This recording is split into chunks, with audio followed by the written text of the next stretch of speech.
Mullins with Lawyers Tell All, and today I'm going to interview David Daggett, and I'm going to let David tell you about himself. Go ahead, David. Good morning, Chris. How you doing? I'm super. Nice to see Super. you. Nice Yeah, to see you. it's good to see you. Lawyers tell all. Uh-huh. To Yeah. tell all. I'm in my 41st year as a lawyer. We have a wonderful little law firm. We do wrongful injury, workers' compensation, and disability law. Yeah. I am a father of three, and I've had a long time wife, Cindy, who's my favorite person in the whole world. I Hmm. am a longtime Ironman triathlete, and I do a lot of community service in our community. It's kind of the juice that keeps me going, and I'm excited. I've been reflecting back just recently that I've lived really a pretty charmed life, and I'm pretty grateful and thankful for that. We will probably get into at some point. I was also earlier last year diagnosed with prostate cancer, which has been a new experience for me. But again, I think I'm very, very grateful and have done very, very well. So I'm fortunate. Well, so 100%. And so I'm just going to get right to it and say, why are you always positive, up? Like, I don't remember how long I've known you, like a really long time. Right. Um, Many, many, many years, but you're always positive and upbeat. But so where did that begin? How did that start? Parents, what happened? Yeah, well, my mother is extremely positive Mhm. and has always been positive. And I think I've got a friend, and he's a pretty rough guy, but a great guy, one of my best friends. And Mhm. he says we all have a choice. Uh, in the morning, we can either get up and get rolling, or we can lay there and complain. It's one or the other. And let's Yeah. choose to get up and get going and make it a positive day. I have another friend at the locker room. I told him a long, long time ago. He asked me the same thing. He said, "How are you always so positive?" The Y opens at 5 o'clock every morning. I'm always the first one through the door. He says, "How are you always so positive first thing in the morning?" And I told him, I said, "Derek, it's a choice." And he comes in every morning and says, "Good morning, David. It's a choice." And it is, it's a choice. And Mhm. I think, one of the things I've learned through life, and I don't know if this is a direct answer to your question, is Uh-huh. everything we do is a choice. And, Yeah. uh, and most people, I feel, tend to progress through life by inertia. Hmm. And, uh, and I think it can be much more positive if you go through life making choices, positive choices that Hmm. are credible, genuine, and authentic from inside of you. And Hmm. that ongoing stream of positive choices, I think, Hmm. results in who you are. Right. What about your children? So how have they picked up on this whole mindset? I, well, it's interesting because they're still evolving and developing. Uh, Okay. Cindy, Cindy and I had our kids a little bit later in life. So our kids are 26, 24, and 22. They Hmm. are all very independent Yeah. individuals, Hmm. which we gave them. But it is, all three are very, very good people. They're all pursuing different paths in life, not necessarily the paths that Cindy and I took, but their own paths, and they're still evolving. The best thing I can say about my kids, and I think the best thing anybody can say about anybody but their kids, is they are very, very good human beings, Hmm. to the point of being exceptional. They're such good people, and I'm awful proud of that. Yeah, that is amazing. And so Cindy, tell us a little bit about Cindy. Oh, she's amazing. Cindy is she was a textile engineer by trade, by education. She Mhm. ended up in research and development. She has several patents on different fabrics. She got into athletic and sportswear. She got into style and glamour. She ended up in the fashion industry for a period of time, and she was the person who could speak both on the marketing end and translate to the research and development end based on her engineering background. So she Mhm. was in textile marketing for many years. Interesting, she was one of the only people I know personally who's been on the front page of the Wall Street Journal earlier Oh, in her career. And she, wow. so she had quite a professional career. She's been a terrific mother. Again, we didn't have our children until later in life. So she had a very distinguished and rewarding career prior to us having children and getting the full family Mhm. going. She started running when she was 49 years old, and she is close to unbeatable. She had a streak of 2 years of winning her age group in every single running race at every distance, including 5K, 10K, half marathon, 25K, and 30K trail race. So she's I got to really step it up when I go running with her because Oh, she, wow, yeah. she's doing great. And both of us being over 65, the fact that we can keep going like we're going, we're very grateful for, and it's something that we can do together, which is really pretty amazing. Yeah, it is. And so between your upbringing, your mom, and what you got from your mom, and the community service, which gives you the juice, you said, Yes, and yes. then being an Ironman, and then having a partner that's just as competitive one way or another. All of that, would you say that all of that has prepared you for cancer? Certainly it was part of the platform for it. Although I'm not sure you can be prepared for it. Mhm. I think of myself as a pretty tough, pretty resilient, pretty driven person. And I don't care how tough you are. When you hear the C word, uh, Yeah, yeah, it's a jolt to your system. And I certainly received that yeah, jolt. yeah. But it took me about 48 hours to pull out of the jolt and into, we're going to turn this into a positive. I'm very grateful. We caught it very early. Prostate cancer, my story on prostate cancer, your prostate's about that big. If you Yeah, catch it in, and I'm making a circle with my fingers if people just don't right. see Yeah, that. yeah. If you Mhm. catch it in the middle of the circle, you have close to 100% chance of survival. If you let it get outside the circle, that drops down to the 30% range. So catch it in the circle and you're good. Mine's in the circle. So I'm doing well.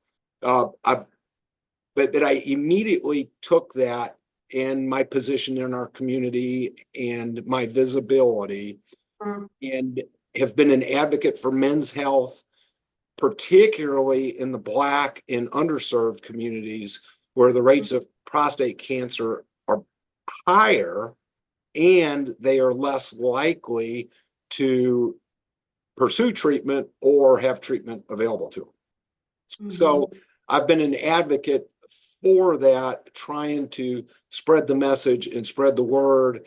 And I have found that very rewarding and gratifying. I get stopped almost daily uh, by a man, Mhm. many times Black men who are much more vulnerable, telling me their story and how it relates to me, Mhm. including they went and got screened because they heard my story and they caught it early inside the circle In of the circle, yeah. prostate. Um, Okay. with just a couple of weeks ago at my front desk, I wasn't in the office. I was out, and somebody stopped by our office, went in and told my receptionist, please let Mr. Daggett know that I went and got screened for prostate cancer because of his message, and they caught mine early, and I'm going to be okay. And it about drives me to tears, not that I have it, but that I've been able to have that influence on so many I people know. in our Yeah. community. And I'm not giving up on that. So I That's keep pursuing that. And I've been fortunate. One of the things I've always tried to do, Chris, which is interesting, is combine different elements of my life because I can use them to amplify each other. So athletically, I've been reasonably successful. And the last year, I don't know how many newspaper articles were done on me, but quite a few newspaper articles.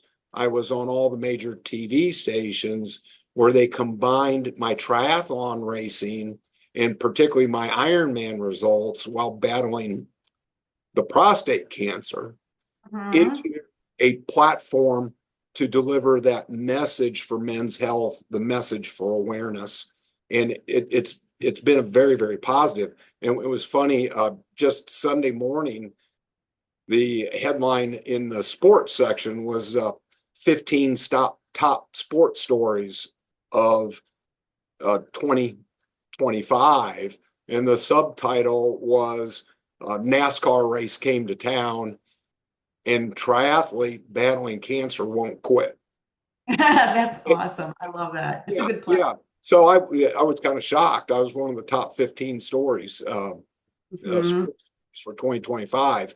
But again, that continues to spread and amplify the message on men's health throughout our community. And I've been pleased that I could do that. I've been able to combine that both professionally.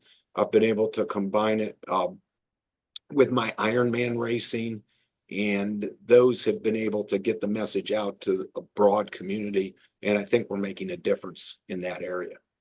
Yeah, no doubt. Well, let me ask you this. So what would you say? What are the different things that you recommend that men do to pay attention to it, right? I mean, the screening, but So men are much less likely to have regular physical right. exams and health checkups um, Mhm. than women. So I recommend to all men, particularly, once you get past 30, past 40, certainly past 50, into your 60s, you need to make sure you're getting your regular physicals, your regular health checkups, and then you need to be your own advocate. The funny story on my diagnosis is my PSA, which is the indicator that something's wrong with the prostate, was in the Mhm. normal range. So I was doing the Hawaii Ironman in October of 2024. The bike is my strongest event. I call it my weapon. And about 80 miles into the bike of the Hawaii Ironman, I was feeling uncomfortable on my undersides, which was really, really weird for me because I'm able to hold an aggressive aerodynamic position on a bicycle for a long, long time. And that's my super strength. And Mhm. I was uncomfortable and squirming around the last part of the race. I told my wife after that was kind of weird. I've never had that before. And then shortly after that, I had my physical, and my doctor says, anything bugging you? And I said, well, yeah, this is what happened during the Hawaii Ironman. My PSA had spiked just a little, but was still in the normal range. And he said, let's get an MRI just to be safe. Mhm. And so try to schedule the MRI. It gets turned down by insurance. He says, do Mhm. you have a urologist friend who can write this up so that you can get your MRI? I said, yeah, I think I can do that. I contact a good friend who's a urologist.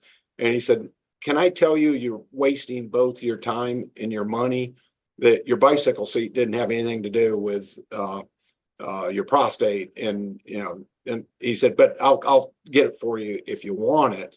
He calls me back 2 days later, and, I can kind of hear his jaw drop over the phone. He said, Oh, I'm shocked. I think you got cancer. We need to get you scheduled, have a biopsy, those sort of things, which ended up coming back positive.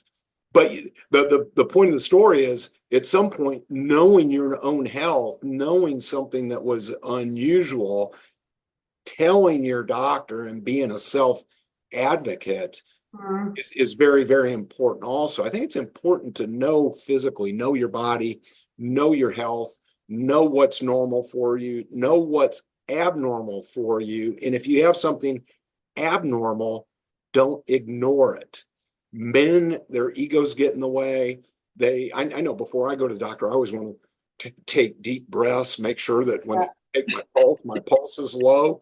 It's almost a competitive event for me, Yeah, I understand. Yeah, right, to right. see how low my pulse can be. And I want my blood pressure to be perfect. And, you don't want to tell them anything negative. So Yeah, right. if something's not normal, men in particular, need to be, honest with themselves, honest with their healthcare provider, a self-advocate where necessary. And with a lot of health issues, and prostate cancer is the perfect example, is if you catch it and head it off early, everything's going to be okay. That doesn't Yeah, mean it's going to be fun, but everything's going to be okay. right, right. Yeah. And I would imagine that this probably leads to a lot of preventative measures, possibly health ways to live your healthy life to not even get into that particular direction, right? Correct. Absolutely. Absolutely. Yeah. Yeah. Talk about Ironman, being an athlete, how that all started. So I played football and wrestled. I started wrestling in college. I realized I was going to get beat up every single day, so I didn't continue on that path. And it's hard to do college sports, do academics, be involved in all sorts of other activities at the same time. But but still, there's intramurals and there's ways to compete. You get out of college and you can't, you just don't go down and, wrestle with somebody. That's just not a, a continuing sports activity. And so I had a friend, it was during my senior year of college. He said, hey, there's this new sport called a triathlon.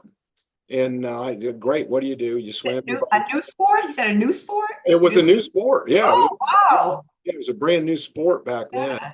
In Yeah. fact, I'd never known anybody who had ever done a triathlon. Uh-huh. Description of a triathlon is swim, bike, run. Right, And right. I didn't have a bike. I did not have a swimming background. Was not a good swimmer. I did do some running, and I ran a marathon when I was in college. So I was a really, really good. I had a college roommate tease me. I was a jack of all trades as an athlete. I could play any sport. I was Hmm. reasonably good in all of them. I wasn't a star in any of them. And he always teased me that I was a jack of all trades athlete. Well, I did that first little triathlon, and I didn't do real well, but I had a whole lot of fun. And I learned that most swimmers can't bike, most bikers can't run, and most runners can't swim. I Hmm. I wasn't plagued with those backgrounds, and my jack of all trades made me decent in all three, and I was immediately pretty competitive. So that got me going. I caught the bug. We don't know of anybody else in the world who's done triathlons every year for 44 consecutive years. Um, and so I caught the bug obviously hard and started down that path. You start down the triathlon path, and what you want to do is an Ironman distance race. Ironman is a 2.4 mile swim, 112-mile bike, and 26.2 mile marathon run, back to back to back. And of course, the one in Hawaii is the granddaddy of them all. It's Hmm. a combination of the World Series and the Super Bowl in the same place. And an ordinary person like me, if you can get to the point where you qualify, you can actually play out on the field in the Super Bowl or World Series. So I started working toward building toward that and qualified for the first time for the Hawaii Ironman in 1990.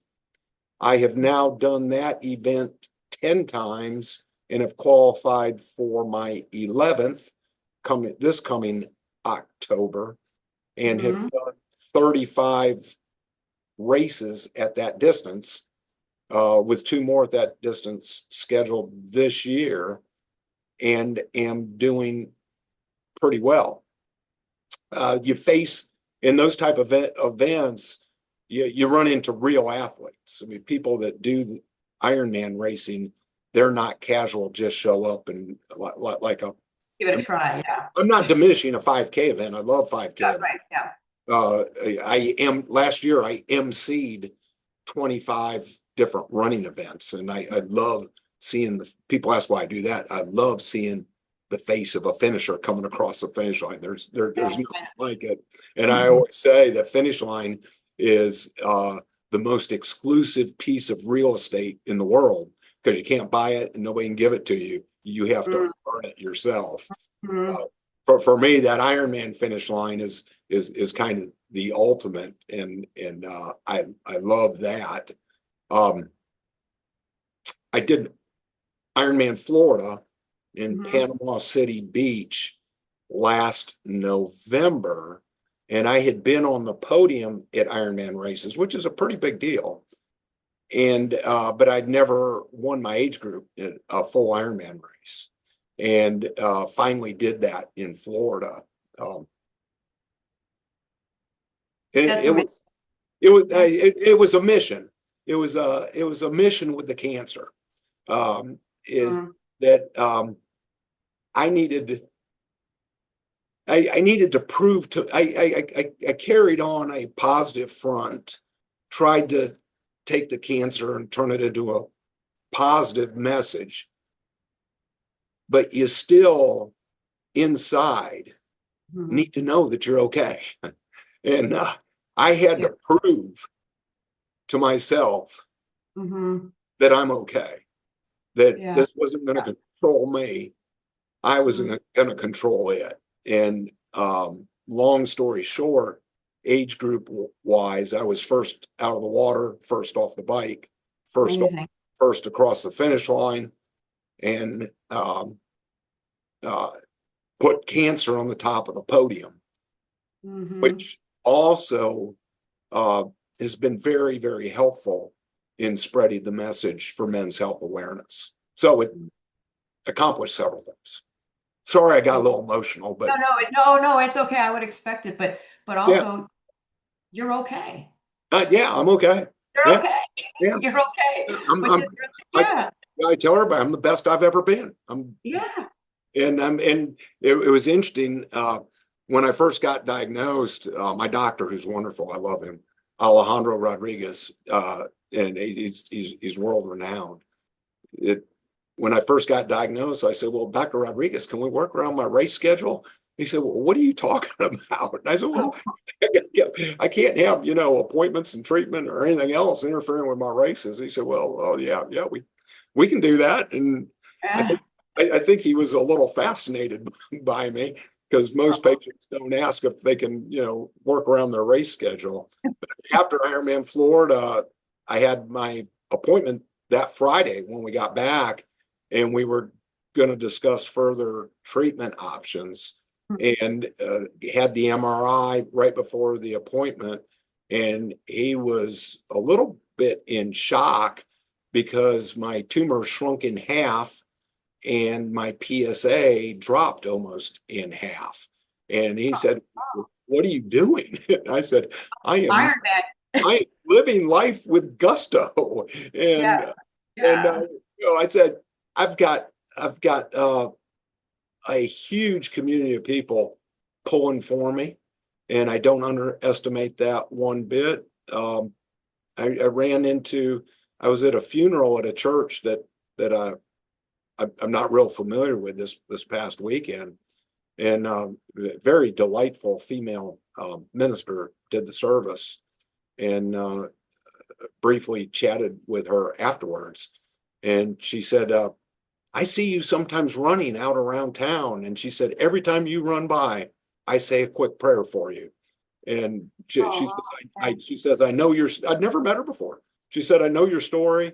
I said, and every time I see you, I say a quick prayer for you. I said, don't you stop, because that might be, that might be secret. Don't stop. Don't stop. Let me ask you a question though. So for the people that are listening today, that maybe some are saying, well, or maybe not even this podcast, maybe somewhere else when they hear your story. Yeah, well, David, that's all well and good. You're very successful. You're a successful attorney. Financially, maybe you don't have any challenges. You can go ahead and get the best doctor. I don't have the same life as you do. You have an incredibly positive. I'm just not the same. So what about me? Right, right. No, you're right. I have lived a charmed life, and I'm very, very grateful for that. The flip side is that we're all the same flesh and blood. And one of the things that I think you've seen my finish line picture from Ironman Florida. With And Cindy, you, I saw, yeah, I and, saw that. and one of the things that picture told me is that remember, a finish line in an endurance race doesn't matter if you're a good lawyer. It doesn't care. Yeah, Uh, right. Yeah, it, it, it's you gotta earn it. yeah. Mm-hmm. And the salt that is smeared on my face and on my body, Mm-hmm. and the look in my eyes at the finish line Mm-hmm. showed that it was a genuine and authentic effort. And Let's see if I can show everybody. Hang on one second. Let's and just see. I Yeah. think that is the one thing that you can go to ironmanlawyer.com and pull it up if you don't have it anywhere else. Can you see my screen? Oh, yep, scroll right down there. Yep. So that's my wife kissing me on top. Yeah, that's the finish line photo. And my what I'm wearing, I mean, you can see on my biceps, on my elbows, on my legs, hips, those are all salt stains. And Wow. and, Wow. and my face kind of tells the story Mm-hmm. of a legitimate and hard effort. Mm-hmm. And then the number one with the fingers, I did it. Mm-hmm. And again, I think to answer your question is, what do I say to others? Is the one thing I like about Ironman racing is Ironman racing to me reveals who I am. Because when you're out there all alone and by yourself, there's a real honesty test as to what you're made of. Now, remember, I'm an old, hard-headed athlete that you got to hit the head with a 2x4 every now and then to learn lessons. And not everybody, not everybody needs the 2x4 to the head like I do to learn lessons. But it reveals to me who I really am. And you know this from endurance racing, is you always get to a point where you got the devil on one shoulder that says, you can back off, you can ease up. Nobody's going to know if you stop and walk out here on the course. You don't have to go full blast. It'd be much easier just to cruise it into the finish line.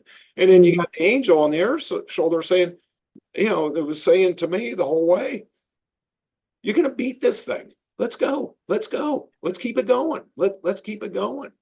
I had a friend of mine made me, I'd never done this before because I'd never gone into an event as motivated or with as high of ambitions. A friend made me a podium shirt, and the podium shirt uh, said that the devil whispered in my ear, "You are not strong enough to handle the storm that's coming." Oh, Today, I whispered back to the devil, "I am the storm."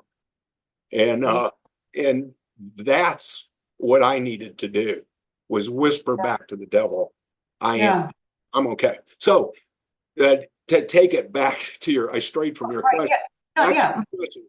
What does an ordinary purple person do?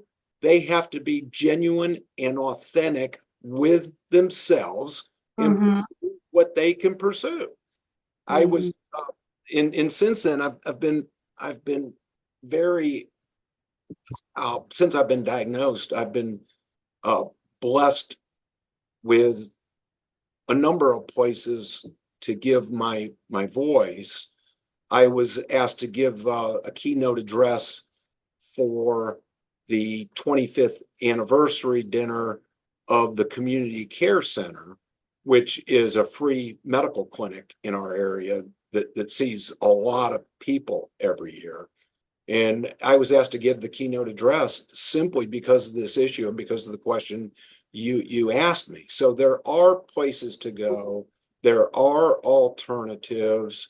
We have a wonderful cancer center here in town. I did some work for our department of, I volunteered for our department of orthopedics here, and they made a donation to the cancer center in my name that will provide 125 free screenings to men. oh, that's perfect, yeah, yeah, that's great. Prostate cancer. So there are avenues, and am I fortunate? Absolutely. I'm not dismissing that. Mhm. But there are avenues for others to pursue positive health for themselves. And just like an Ironman on race day, you have to be genuine and authentic and pursue where you can. And if you look, there are alternatives and avenues to pursue. Yeah, I yeah, also, yeah, Dr. Rodriguez, my doctor, and I, in September for Prostate Cancer Awareness Month, we did a series of media presentations together, which was very good and also spread the word and was very helpful. that's perfect, that's amazing. Let me just see how we're doing for time. Yeah, let And me you have just to be careful with me because I can talk for a long time. oh, no, that's fine. That's fine. Let me just, I want to ask you another question. And there's a gazillion things we could talk about, and they keep coming into my head as we're hanging out today. But let me just ask you this. What's the part of, let's just say, we'll say the Ironman that you love the most? I know the finish line, but like in the middle of getting to the next mile, That's what's so. what's going, yeah. Well, the part that I love and the reason I keep doing it, Hmm. you get to the point deep in the race where you're walking this tightrope, Yeah. and that it's a multifaceted tightrope. And one facet is physical. You have to know what you're doing. You have to keep an eye on your nutrition. And if you push it too hard, you go over the edge. If you Hmm. don't push hard enough, you don't produce the result you want. You're walking Hmm. that tightrope. The Hmm. other tightrope you're walking is the mental tightrope that we discussed earlier. Hmm. Is it'd be easy to slow down. It'd be okay to come in a little slower. To me, that happens in the middle of the race, and that's why I keep doing it. Is I want to know deep inside, what am I Hmm. made of? And Yeah. uh, on that course, and by that course I mean anyone you're on that day, you have an opportunity to find out legitimately and authentically with yourself what you're made of. And I just absolutely love that. Uh, and it doesn't happen just once. The bike, as I mentioned earlier, is my strength. And at Ironman Florida, I knew there was one athlete in particular who was a very strong runner, and I had to put a lot of time on it. And so biking 112 miles Hmm. hard the entire way Yeah. never letting off the accelerator, making Mhm. sure you're getting enough nutrition, but also Mhm. making sure you don't go over the edge Right. and not able to run that marathon. Mhm. That's a tough time, and I absolutely love it. Yeah. It's that greatest moment in all of sports. As it gets hard, what are you going to do? Exactly, exactly. That's exactly how I feel. It's difficult. It's hard. It makes me push. Yeah, It's That's why. Why do you do it, Chris? Because it's hard. yeah, yeah. Yeah, there's a whole science behind why do people do hard things. And doing hard things, and it doesn't have to be an Ironman race, but Mhm. going on a hike up a mountain with your family that's a little more strenuous than you're used to. I talked about emceeing races, and Mhm. seeing their face the first time they've ever crossed a finish line. It's an achievement of a lifetime. Doing Mhm. those hard things, I think, changes you. It changes Mhm. you as a person, it changes you physiologically, but it changes you psychologically, that makes you a little more driven, a little more grateful, much more resilient. Yeah. I remember I had we had one of the toughest. He was legendary in this area for being a rough judge to go in front of. And this was back in 1990, right after I got back from my first Hawaii Ironman. And the judge was laying into me in the courtroom, and my lips started to quiver with a little bit of a snicker, uh, because what I was he anyway he immediately says, "Mr. Daggett, back to my chambers." And I come, he starts laying into me. What, I saw that lip quivering. What are you laughing about in my courtroom? And I said, well, Your Honor, I'm sorry, but I just finished doing the Hawaii Ironman, and Mhm. what you were putting me through was, was difficult. And then I started thinking about mile 20 of the marathon out on the lava fields when it was over 100 degrees. And I started thinking, well, this is pretty easy compared to that. And I can handle it. Well, Oh, the funny thing is, he said, well, where was this race? And he said, well, my wife went there on vacation. We ended up becoming great buddies, and he was always that's nice to amazing. me. But Oh. but it develops a resiliency that Mm. I think it's hard to get any other way. And it doesn't have to be an Ironman race. Mm. It could be anything that challenges an individual beyond their norm. For That's some, right. it might be a lunchtime walk. For some, it may be some sort of academic pursuit, but Mhm. something that challenges you beyond what you normally do builds an internal resiliency that I think is very positive.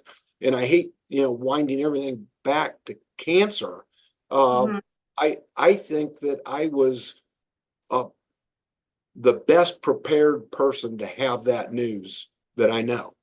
And Mhm. I was, as shocking as it is, and the gut punch that it is, I was prepared for it because I have a built-in resiliency that I've developed over time, that I've worked very hard at. And boy, oh boy, when I needed that resiliency, it was there. So, yeah, Amazing, wonderful. It was meant for us to be together today. absolutely. And we didn't discuss anything about being a lawyer yet. Yeah, well, any last words for everybody before we say so long? No, just wishing everybody the best. I do a lot of speaking to high school kids, and my theme is dream big, no excuses, and never ever give up. Those that keep pursuing life with vigor and gusto, it's very rewarding. And I wish everybody a charmed life, because I feel like I've had one. That's awesome, wonderful. How can anybody get in touch with you if they want to? At daggettschulerlaw.com. My email address is pretty public, david@daggettschulerlaw.com. And I'm extremely responsive, and I love to hear from anybody. Awesome. Wonderful. Thank you so much, David. So long, everybody. Chris Mullins with Lawyers Tell All. Bye-bye, everybody.